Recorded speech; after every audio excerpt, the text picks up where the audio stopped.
Good morning, good morning, good morning. This is your boy, Yah's Chosen One. We're in the great book of Numbers, chapter 29. We're going to skip through Numbers, chapter 29. Pretty much all it entails is the Feast of Trumpets and the Feast of Tabernacles. Kind of gives the guidelines of how to, uh, how to do the whole process of, the sacrifices and everything. So, and that's pretty much what it's about. So we're going to tag over here to chapter 30, and let's see what that has to say.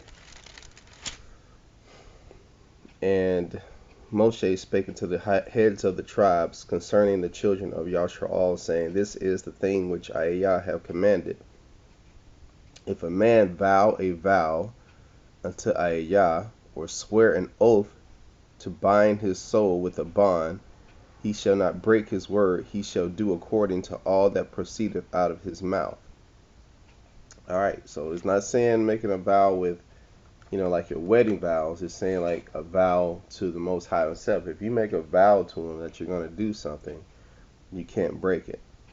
If a woman also vow a vow unto AHAYAH and bind herself by a bond, being in her father's house in her youth, and her father hear her vow, and her bond wherewith she have bound her soul, and her father shall hold his peace at her, that all her vows shall stand, and every bond wherewith she have bound her soul shall stand. So if a woman take it upon herself to make a bond with the Most High, and the father holds his peace, you're like, okay, that's what you want to do. Think you're old enough to make your own decisions, then that's fine. That bond is that vow is bond. That word is bond. You ever heard of that? Whether it's vow is bond.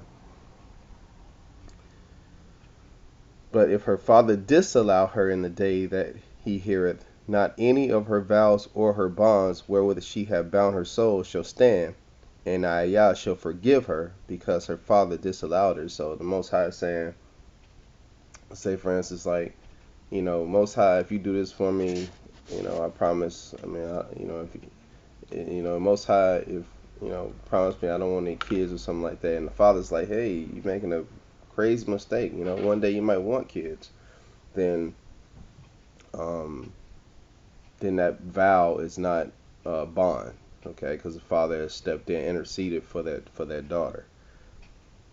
And if she had at all an husband when she vowed, or uttered out of her lips wherewith she bound her soul, and her husband hear it, and held his peace at her in the day that he heard it, then her vow shall stand, and her bonds wherewith she bound her soul shall stand. So, like, if it's the father, and if she has a husband, and she's saying this stuff, then her bond by herself doesn't stand. It's because she has that covering over her, whether it be her father or whether it be her husband. But if her husband disallow her on the day that she heard it, then he shall make her vow which she vowed, and that which she uttered with her lips, wherewith she bound her soul, of none effect, and AHAYAH shall forgive her.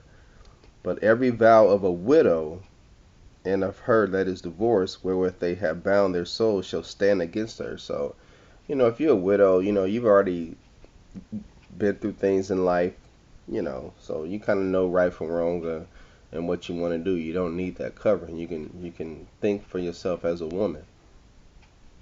And if she vowed in her husband's house, or bound her soul by a bond with an oath, and her husband heard it, and held his peace at her, and disallowed her not, then all her vows shall stand, and every bond wherewith she bound her soul shall stand. So, like I said, you know, if you're a woman, and right from wrong, you're grown enough to make your own decisions, um, you know, and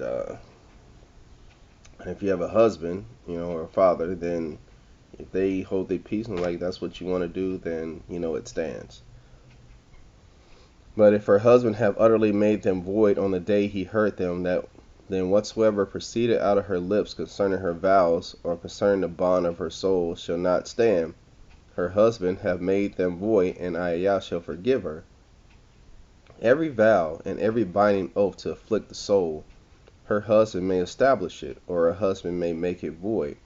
So the husband always supersedes what she says. But if her husband altogether hold his peace at her from day to day, then he establisheth all her vows or all her bonds which are upon her. He confirmeth them because he held his peace at her in the day that he heard them. So if she's praying for something and she makes a vow to the Most High, and the husband's like, okay, if that's what you want to do, then it stands. But if he shall anyways make them void after he have heard them, then he shall bear her iniquity. These are the statutes which AHAYAH commanded Moshe between a man and his wife, between the father and his daughter, being yet in her youth in her father's house, saying, isn't the Most High extraordinary? You know, you as a teenager, or as a girl, you already think you're grown, you know what you're doing, but they always say father knows best, right?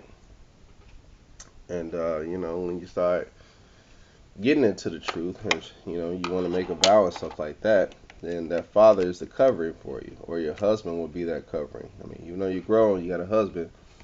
That husband, whatever that husband says, supersedes what you say. All right, this your boy, Y'all's Chosen One. I'll get back at you on chapter 31. Shalom.